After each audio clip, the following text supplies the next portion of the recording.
I will show two flutes. This is a nose flute.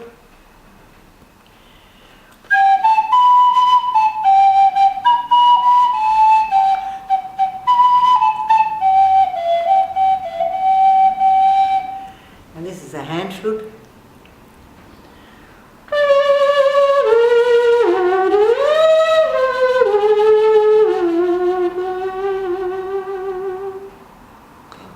Bravo, bravo. This is a song I made for a part of Antwerp where no tourist ever comes. Beneden, tegen de aarde aan, moeten de mensen door straten gaan. Kloppen de ochtenden aan hun deuren, hebben ze handen voor het labeuren, willen hun monden wat laten verstaan, beneden tegen de aarde aan. Beneden, langs het lange kanaal, zijn ze verhaal naast verhaal. Laat ze maar onder hun jassen en kragen prachtige passende vleugels dragen voor dat bestaan, beneden tegen de aarde aan. Bravo, bravo, Joke. Dear Joke, thank you so much for your invitation to your very nice flat and to make interview with you. My first question is about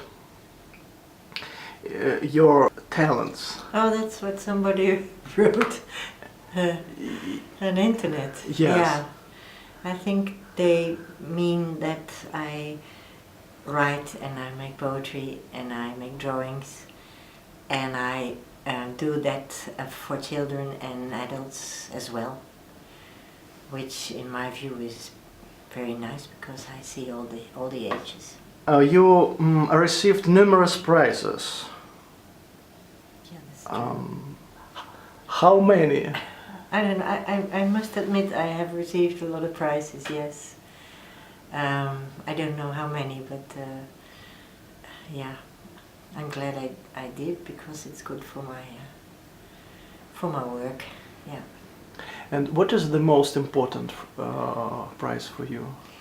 I think the first prize I received was important because before I received the prize, nobody knew I was writing and nobody knew I was drawing, and then they knew it and then it started. And sometimes a prize can have that importance that, for instance, my novel, Feest van het Begin, was almost, yeah, out of the shops, and then I received a prize and it came back into the shops, and that's good because it's also my way of living.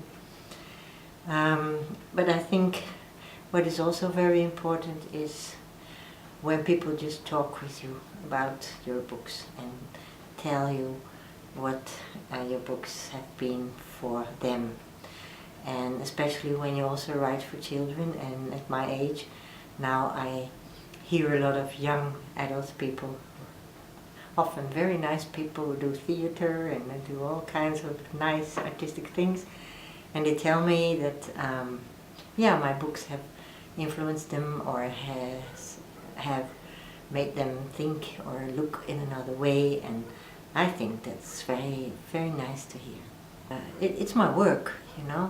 I don't have other work. I was always drawing and writing. I never had normal work, so to say. So it is important, but it's not the most important. The most important is to start with is sitting there in my room and feeling that something is coming, and yeah, and I feel it's going to be the way I hoped it could be, and then afterwards it goes into the world, and then yeah, then you hope somebody reads it and gives feedback. That's true. You were a poet of Antwerp in 2008 and 2009. How did you feel as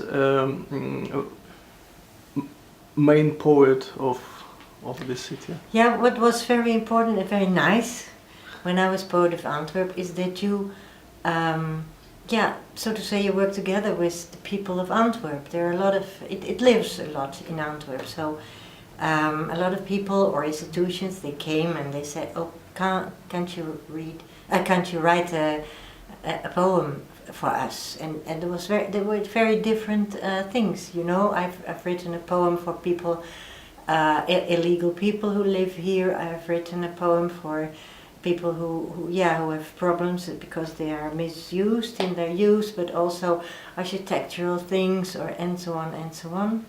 And also what was very nice is that we could bring it into the city, you know, so that people could meet the poetry. For instance, there's a tunnel here for pedestrians and cyclists, and we made a poem for the whole tunnel, you know, big letters, and then from one side of the tunnel under the river Scheldt to the other side and back. And people were walking there and they were reading loud the poem, and that was very nice. And what's also very nice, you come behind doors. I think I have participated in almost every how do you say that, buurtfeest, every celebration in a part of town, you know. I don't know the English word. So it gives you the opportunity to be nearer to your own city. Yeah. What is the role of the poet in the modern society? Yeah, it's different. When we talk about be a poet in a city, I had the feeling, you know, it's kind of what we call gelegenheidspoëzie. It's poetry you make for a certain reason or because somebody asks you to. But I always said it's also because you give the opportunity to other people, in that case, to see their preoccupations, so to say, the things they are busy with, to see it back in another form than, for instance, a journalistic article or whatever. It's a lyrical form, and at the same time it's something that tells something about their lives. And when I don't do it that way, I'm just writing, at my own. And then, for me, it's a way of concentration. Concentrate the things you want to say in the most effective and lyrical way. It's not really something that looks like the time we live in, because it's also slow and it asks concentration to read it and to reread it, and that's not really the way most people maybe people live like this, but it's not the mentality of this time. But that's maybe just a reason to go on doing it. How do you think, why people crazy about your poetry? Oh, I don't know if they're crazy, but what people say is that I have my own voice, that I mix seriousness with humor, things like that. And maybe I started making children's books because I also make drawings, and before I didn't really think about it, but when I started making children's books, I also saw that you can do a lot of nice things with it when you don't look at children as some people you have to be, like adults can do. They do as if they know everything and they bring that to the children. No, you also as a writer, you ask questions and you don't give the answers, but you look in a certain way to the world. You look at, like beginning people who are short, they look up and they see it in another perspective. For instance, what they see of adults is mostly their nostrils. So that's another way of seeing things. And when I did cabaret, kind of a stand-up comedian when I was younger. There was also another way of observing, standing at the side and not in the middle and looking at what happened. I think that gives my own way of making things and yeah. Perfect. Like You were a comedian? Yeah, I was a comedian, yeah, kind of, yeah. Okay. I started at the 80s, in the 80s, no, at the end of the 70s. And it was shortly after the second feminist Gulf, I think they say so in English. And I always had to say, is it feministic or not, or half, or this or that? Like it has to be sort of a program, a thinking program. And I said, no, I'm just doing my own things, and I'm performing what I'm thinking and what I'm seeing, and I do it my way. I think that was enough, and it worked. So you like to make people laughing, smiling? Yeah, I like. You know what's important is to me is the light part of not this kind of lightness that has no deepness, but kind of balance between the heavy and the light. It's like Italo Calvino, the Italian writer, once wrote that he started writing and he thought, oh, the seriousness of the world, I have to search for a serious way of writing it. But he felt he wasn't like that, and then he found his own way of writing, and he called that, I think in English, thoughtful lightness. And I think that's a kind of strength. I also saw that, for instance, I had Bosnian friends in my house for half a year when there was war, and I didn't know it came from, but almost every day they could tell another joke that they had heard, and those were jokes about the war and about their enemies, so to say. But it was a kind of strength of people who didn't have any strength anymore because they had to flee and so on. So I think humor is very important. It's a kind of staying free in your own head. Yeah. If you can't do it in another way, you can do it in your head, I think. I'd like to ask you about the role of Charlie Hebdo in modern Western European society. They laugh about everything. Yeah. I think there are different ways of thinking. To start with, freedom of speech, freedom of expression is very, very important and very, necessary. And then I think a lot of what happens and what we are doing as P.E.N, because, often there are states who use their power to let you shut your mouth or put you in jail, but there are also, as many people talk about, isn't there a kind of a barrier, or does freedom of speech mean freedom of insulting people, for instance? That is a question you can talk about. And I see here, when I talked about many people, that I talked with many people, that there are also a lot of people who say, yeah, we have freedom of speech, very, very important, but we have to be careful with it and not just throw with it, something like that. And that's a discussion. Oh, it's without any hesitation. You're not allowed to kill people for what they. You're not allowed to put people in jail for what they think. You're not allowed to kill people for what they think. You're not allowed to put them wherever. But when I look at myself, I was thinking when I was comedian or cabaretist, or how do you call it? For myself, I thought I can make jokes with people who are in power or are strong. but I'm not gonna make jokes with people who are weak. For instance, people who are, you know, those stupid jokes with people who do not speak very well, stuttering or whatever.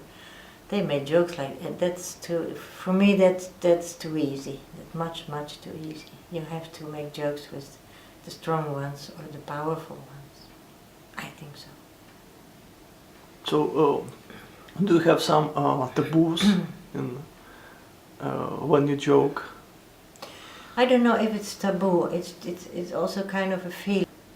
You have to be able to make jokes with yourself. And I also think, like, you know, in many Muslim people who think that every man with a beard is the prophet on the drawing, which is not the case. And I always think, why are you so afraid? Because if it's a real beautiful prophet, he will be strong enough. So you don't have to help him, he will do it himself. Yeah. But you know, you see differences. When we came here in Belgium, that was in '66. You know, this is a very Catholic country, but they could make kind of jokes or things that the Protestants didn't like, wouldn't do.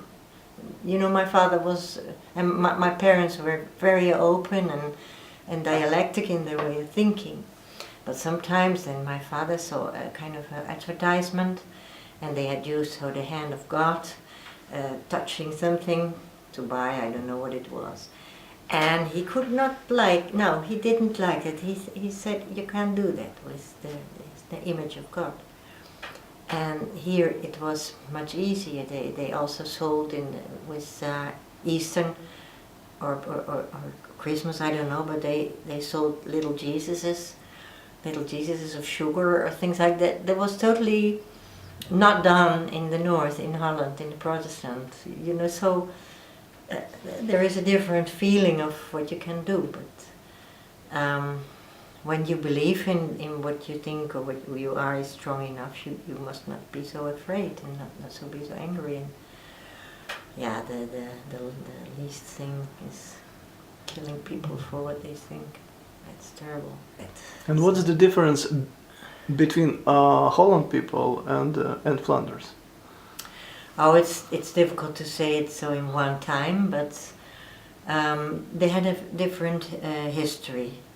When I look at Holland and Flanders, the last, where are we, more than 40 years? When we came here, Flanders was, no, I have to start with Wallonie, the French-speaking part, has been one of the first industrialized parts of Western Europe in the 19th century. So it was very strong, and Flanders was very weak and poor. And there are still many people of my age or younger who had rural parents with farmers and so on. And when I came here in '66, people in Flanders very looked up to Holland. Holland was more progressive, Holland was further, Holland was, so many things could happen in Holland and not in Flanders, you know. They looked at Dutch television and they said, you have to speak Dutch the way the northern people speak. So there came professors from Holland to teach here Dutch language. But then it changed in the 90s, more or less. Flanders became economically much more stronger, while the French-speaking part, Wallonia, became weaker because that strong industry stopped. And culturally also, Flanders blossomed. Do you say that so? Flowered? No, that's like that. And at the same time, in Holland, things happened that they didn't know could happen in their country. They always thought that the real bad countries were somewhere else. Although Holland has done terrible things in Indonesia, but they didn't talk about it. And then came the extreme right-wing parties, a lot of things weren't so blossoming anymore. So things changed, and now in Holland they see that many things like healthcare or education are better in Flanders. There are a lot of Dutch children who are going to school in Flanders, also because there's more discipline. Holland and the children of Holland for ages have been written about as not really educated, too big mouthed, things like that. And you still can see something of that, yeah. It's more, they're not so loud here than they are in Holland. I always say it's because they have to talk against the wind, you know. Then they talk louder, but that's a joke. In 2002, you published a book, Free Forms. Yeah. About perfectionism and decadence, yeah. artists and refugees. What do you think about these issues in 2015? I wish it's long ago that I wrote it. Yeah. Yeah, I think there were different issues in that book, and one of it was the issue of certain kind of perfectionism. Everything has to be good, everybody has to be happy. You must not get old, you can change your face and you put Botox everywhere to stay young until you are so and you can't say the letter O anymore because you're too much this. Yeah, I think that is kind of a problem of Western Europe, maybe, I don't know, I can't see everything, but there are some typical things here that are, you can also see it in what happens now more than then is that everybody has to be excellent. Everybody has to be excellent. Everybody has to succeed. And it looks like there are two kinds of people who succeed and people who do not succeed. Just being middle of the road, just being a normal person without any specialties. That's what most people are, and it must be normal that they can be like that. It's such a, how do you say that, meritocracy,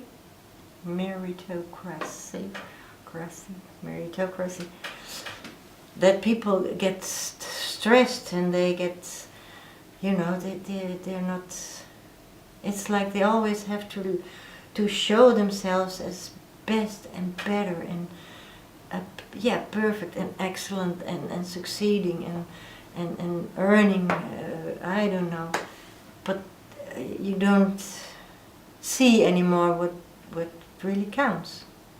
And that's what happened when people get ill, very ill, or something else happens, or they lose something, and then suddenly they realize that there are other things that count.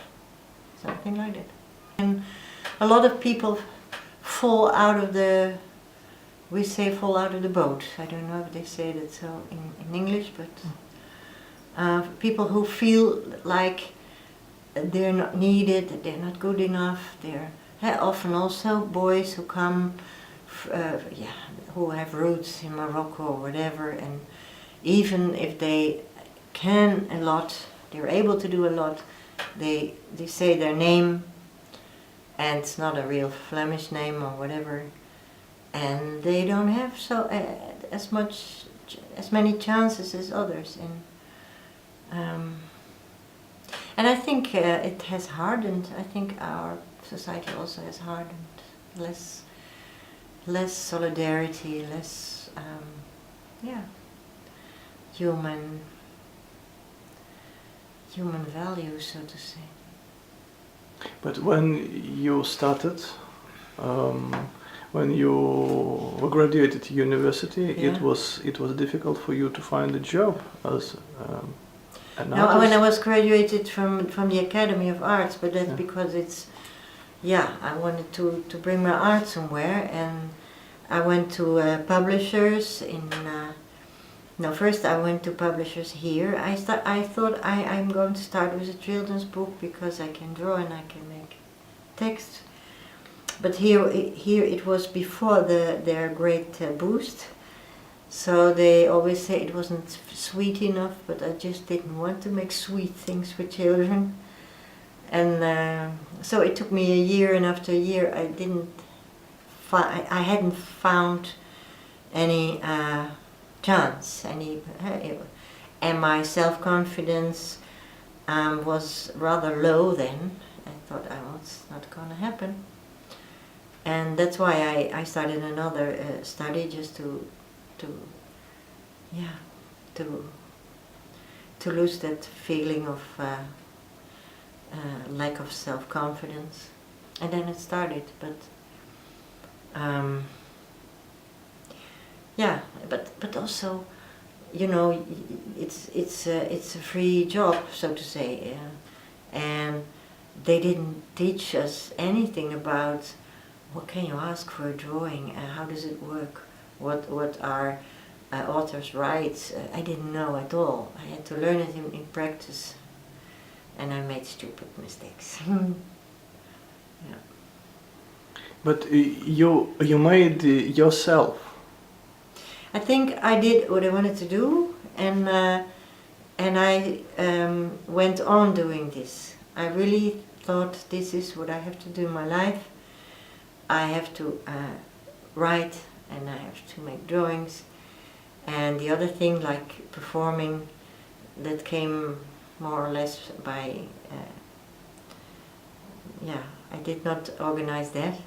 I just had a group of students, and we did nice things on stage, right? And it was terrible in the beginning because I had to learn timing. Yeah, it was all new to me and very, yeah, not easy. And you know, the friends of my mother, they were sitting in the theater immediately, but I had to learn it. And then after 2 months, I received a prize for it, and then it started. But I always knew I will not do this every evening. This is something I want to do too. And I'm not an evening person. I can't go to bed too late and things like that. But I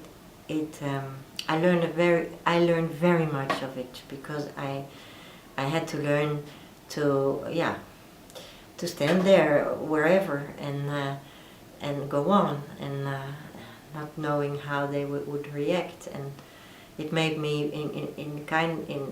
it made me free, because then after some time I realized you don't have to think what do people think. You just do what you think you have to do, and if they like it, oh, that's nice. If they don't like it, oh, no, that's a pity. So then you become free from inside, and now I never feel I never have any feeling of being, how do you say, nervous or things like that when I have to do something on a stage. I just feel free then, and that's something I've learned there by doing this. It was incredible efforts, and you worked hard. Yeah, and it was, yeah, now let's say I dare to do it, because I'm more introverted, and I was a shy girl, so it was not like, oh, here I am, and you know, like many extrovert people, they just stand there. No, I had to learn it, but yeah, I think I was determined that I wanted to do that, and that's why I just went on. And it went like this, you know, sometimes you have a good year, and sometimes it's less, but that's part of the game. Do you still organize some performances? I still do performances, but I'm not anymore doing it in a way that 1.5 years before you have to give the title, and there is an impresario who has to organize it for you. They just ask me a lot of time to do things, and sometimes it's literary, and sometimes it's a mix of literature and performance things, and yeah, so I have enough to do, but yeah, but not officially, so to say. They just ask me to come, and I come. Why not?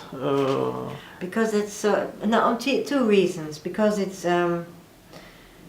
yeah, it's different. It's easier just to, when people ask you enough and you do things, then that you have to organize it all. But it's also because the world of comedy and stand-up comedy has changed a lot.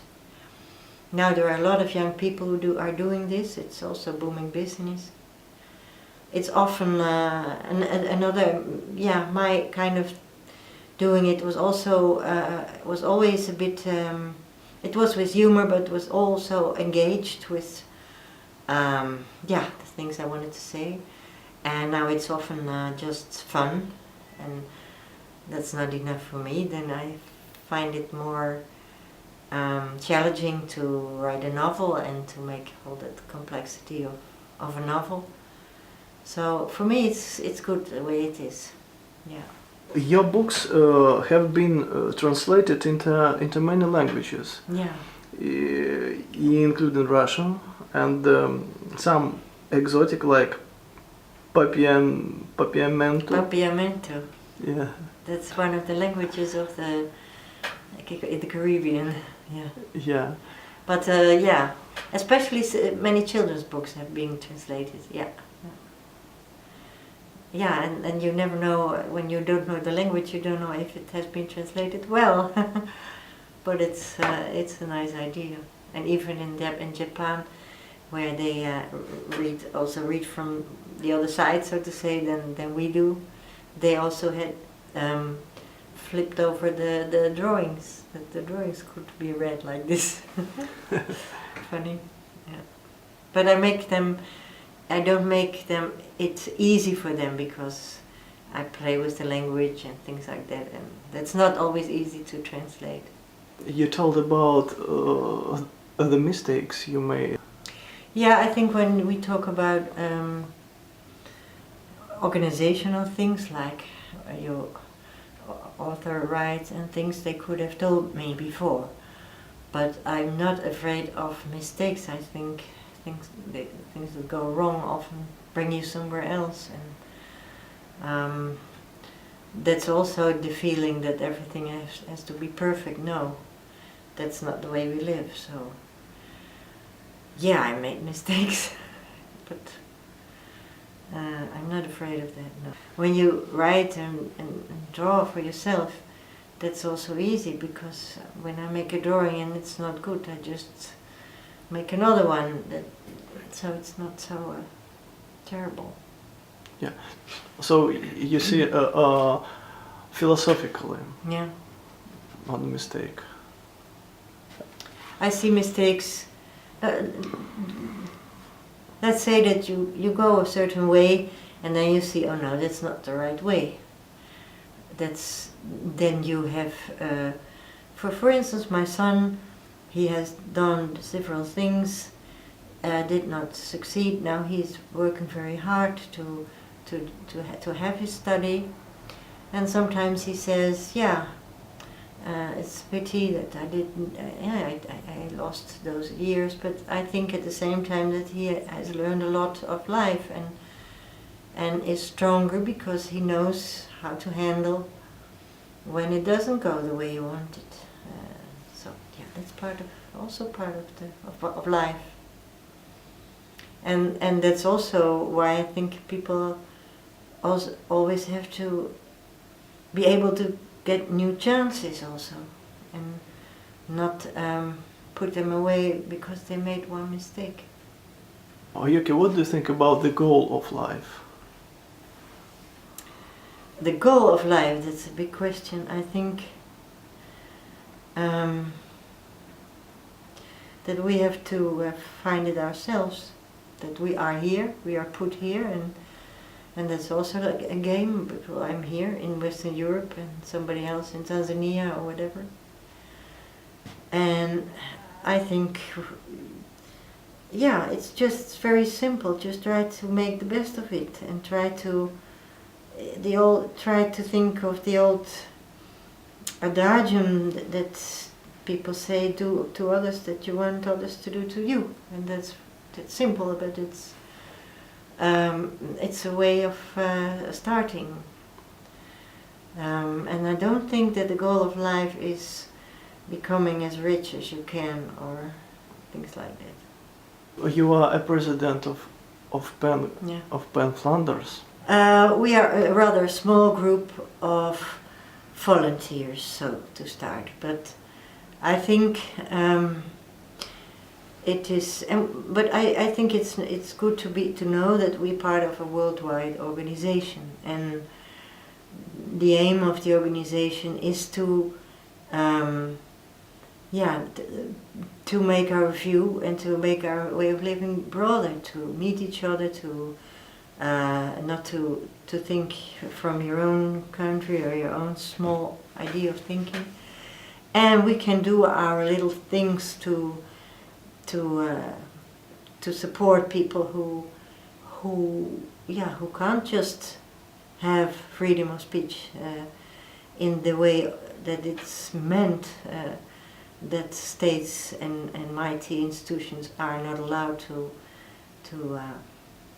let you shut your mouth, and that these are, I think, important things. And at the same time, we know we are just a little part, but you're a little part of a bigger entity.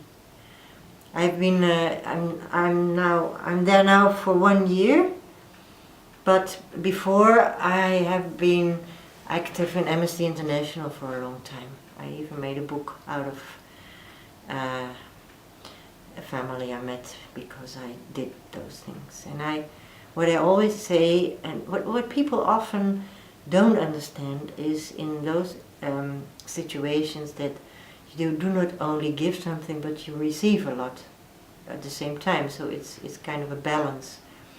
And often people think that, you know, when I had those Bosnian friends in my home, people often did as if you did, I don't know what kind of good you ever did, but you receive as much as you give, because, yeah, they were giving me at that time. I lived in a village in a corner of Holland, because my husband at the time was working there, and there came people from other country, but they were also people from a city, from Sarajevo, and it felt as if we had more in common than I had with my neighbors, and so they could also give me a lot, and they also their history and things they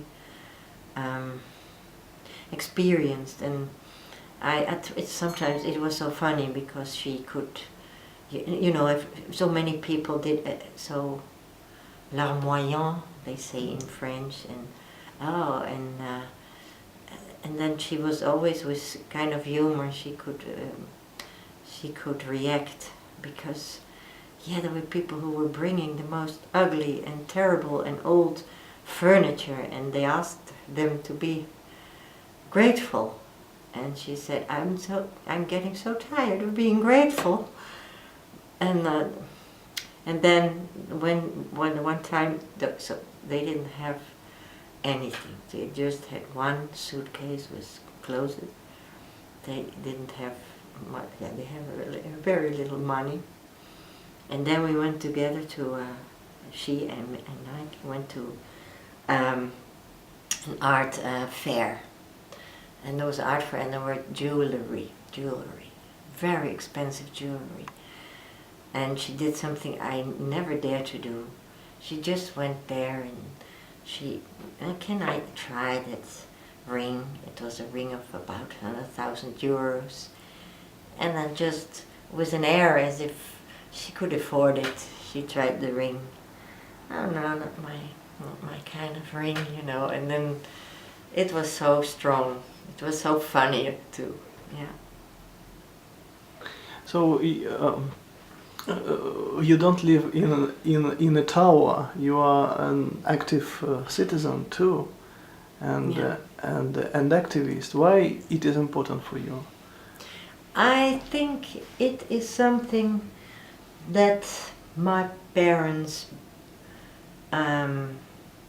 gave to us in a way. I think it's also part of the Protestant background that my parents told us that we are not living for ourselves alone, that we're part of the world. That's something they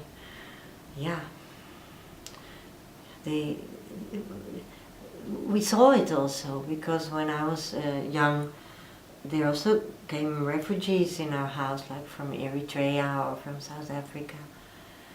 And we heard that it was the same with my grandparents, that, you know, in this First World War, it were the Belgians who fled to Holland, because Holland was not in the war and Belgium was terribly in the war. And my grandmother told about it with funny stories about Catholics and Protestants, and I don't know what was so important at the time.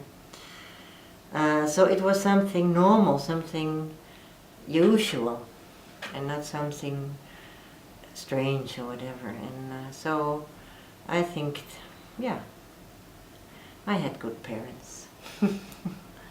Yeah. Yes, to make world as a better place, to change.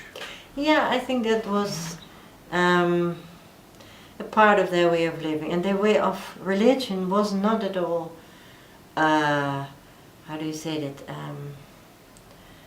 like this, you know, not at all.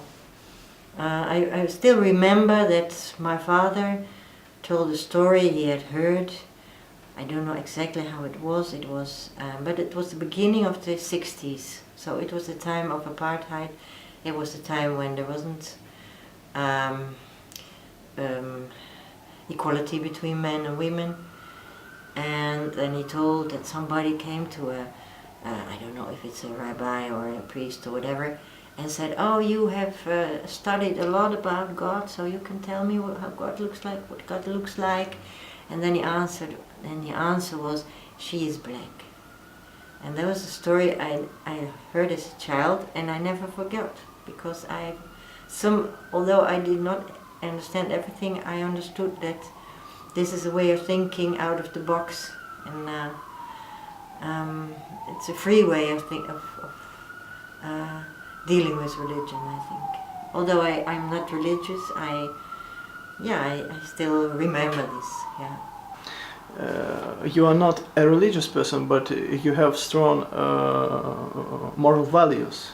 Which are based on, they gave that with the religion, and also, you know, but also the language, because every day it was reading from the Bible, so that's also good for your language education. Yeah. So, do you use something in your books?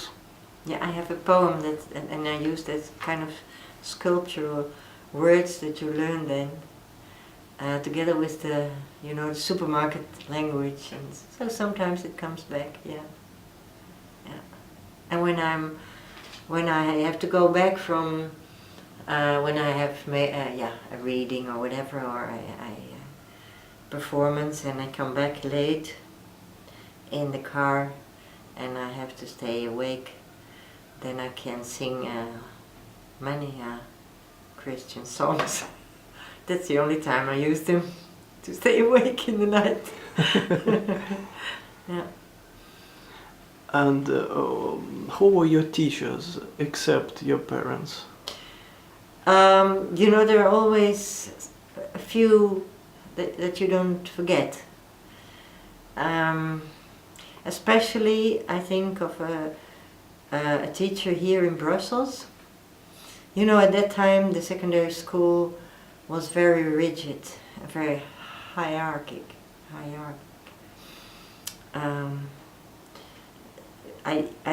there wasn't like that in Holland, you know. When I was 12 in secondary school and it was my birthday, then the director of the school just came to say congratulations. And here and there in Brussels it was, you know, he was like you couldn't come near. So, but there was a teacher, and he doesn't live anymore. He was a poet, a mystic poet, in fact. And it was when we had to go into the school in a row, which was also never the case in Holland, in a row.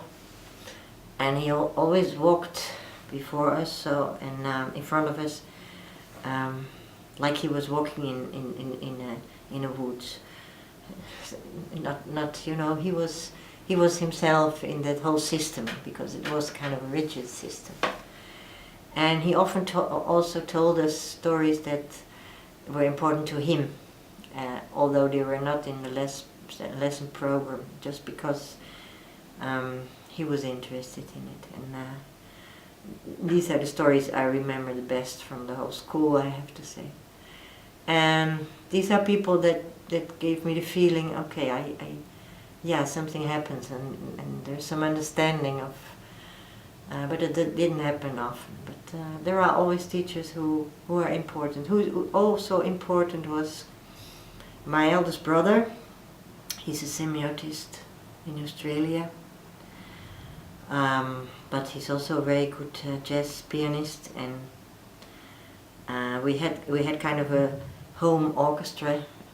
We were 6. I'm the 4th of 6 children, and my brother was composing music, and we were playing together as a children's, just in the home, not for anybody. And he was stimulating me, so he saw I was busy drawing and things, and he said, I have a friend, he's in the academy and he can come to teach you things. And the friend came, he came about 5 times, and he taught me perspective, things about color and things about layout of the page, and it was like a world opening. It's a world that opened for me, and things that I didn't learn at school, and so I will never forget those lessons. They were very good. So things like that stimulation. And my eldest brother had, I don't know how they call it in English, a poppenkast. So a kind of that you can make. How do you say? That you make puppets, and you play with them, you know, and it's kind of you know, and you make a story. Yes, puppet set. Yeah. That's what he made, and he did, and sometimes he asked me to make things, to make things that he could use in his puppet chest or whatever you call it in English. And all these things were very stimulating, and I'm also grateful. I will always be grateful for his big brother attitude. That's me. Yeah, that's important. And what is your favorite writers and artists? I said already, Italo Calvino is one of my favorite writers because of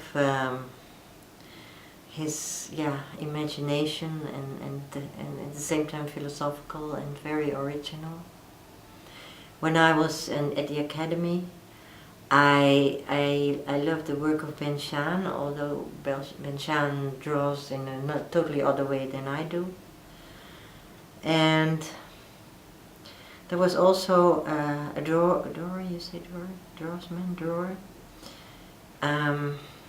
Peter Vos, he doesn't live anymore, he's a Dutch person. He made beautiful drawings, also of birds, but also imaginative drawings. And I got to know him when I was about 14 or 15 years old.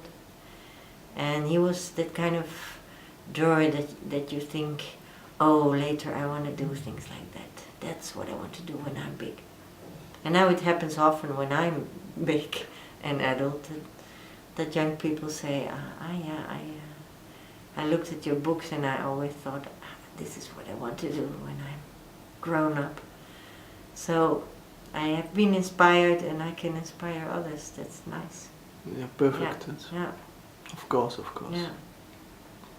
Well, it's very important to inspire people. Yeah. Yes. It's so important. To make it happier. Yeah. And to stimulate. So just do it. Try it. Yeah. yes. Yeah. And each of us brings to the world something. Yeah. That's it. Good or evil, or ignorance, or indifference, or talent, and it depends on us. Yeah, I think. Which world will be. Yeah, and also that's what you did. I mean, having the courage to do it when it's not mainstream, or having the courage to say what you think you have to say, or Absolutely. to do what you think you have to do. Yes. Because it's easy to shut your mouth and to just go on. Yeah. Did you think about your political career, maybe? Not party political. Okay. But I've always, in my thinking, so to say, I think it's always a bit too easy to say it like this, but more on the left side, politically speaking. And also when I was a poet of Antwerp, I sometimes thought, now I have to say what I want to say. For instance, there has been a lot of fuss about, they wanted to build autostrada, or how do you say? Yeah, a big road for the cars. I mean 18, you know, 18, I forget the words, sorry. And there was, it wasn't played honestly by the politics. And there is a very active group, there was just a group of inhabitants fighting with words and actions against it. And very well, they knew what they were saying. They had studied it. There was a referendum, so people could choose here if they were before or against. And at that time, I made a poem and I made a song against, so that was clear. But it was also possible. It was not because I was the poet of Antwerp that I have to do the things that the city government of Antwerp said. I was free to say what I wanted. But you are a famous person and you have a wide support from people, maybe. Yes, sometimes that can happen. When you are a poet of a city, you can do more, and you're more visible. Yeah, that's true. Yes. And then you can use it and it for what you think. It could help you. Yeah. It to would become have been, a politician. Yeah, but I'm not a real politician. That's not my. Yeah, I'm not that kind of person to go really into politics or something. It's more social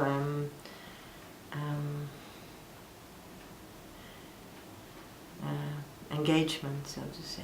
Yeah. So you need more private space and. Yeah, and it's a way of thinking that's maybe not my way. It's to.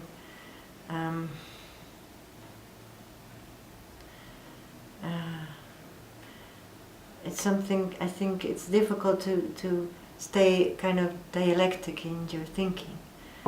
Thank you so much, Jyrki, for this very interesting interview. And it was a nice meeting, so in this way. And I'm. There's the camera in between. I'm really impressed and inspired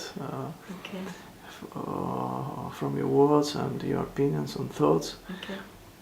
Thank you so much. I wish you all the best and Thank you. Great success in your work. Thank you. We just More and more prizes and maybe readers. Somebody else's time now. Schouw. Die kijken nooit alleen. Die hebben massa's ogen. Die hebben meutes benen. Die zijn gezien, die zien, die waden. Hun aangekoekte oever in de neuzen. Hun winkelwaren hangend om de schouders.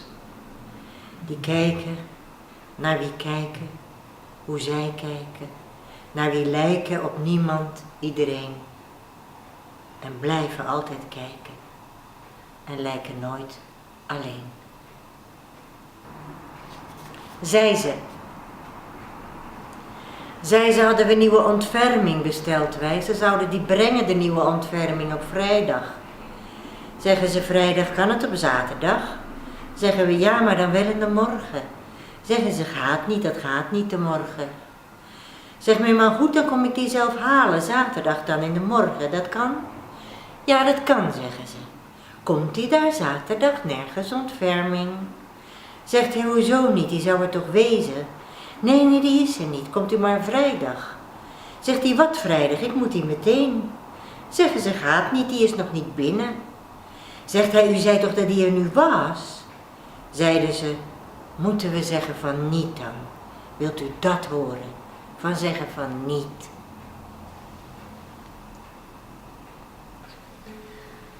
Zo hoog in de hemel is alles hetzelfde. Een maan en een ster en een ster. En ik die nu wegga en nooit naar jou terug ga, ben morgen voor jou even ver. Zo laag op de aarde is alles hetzelfde. Een vrouw en een man. En ik die nu wegga en nooit naar jou terug ga, omdat ik niet zonder je kan. Je woorden vanavond, ze zeggen hetzelfde, dat ik zo lang op jou heb gewacht. Maar kijk hoe ik wegga en nooit naar jou terug ga, maar langzaam verdwijn in de nacht. La la la la la la la la la la la la la la la la.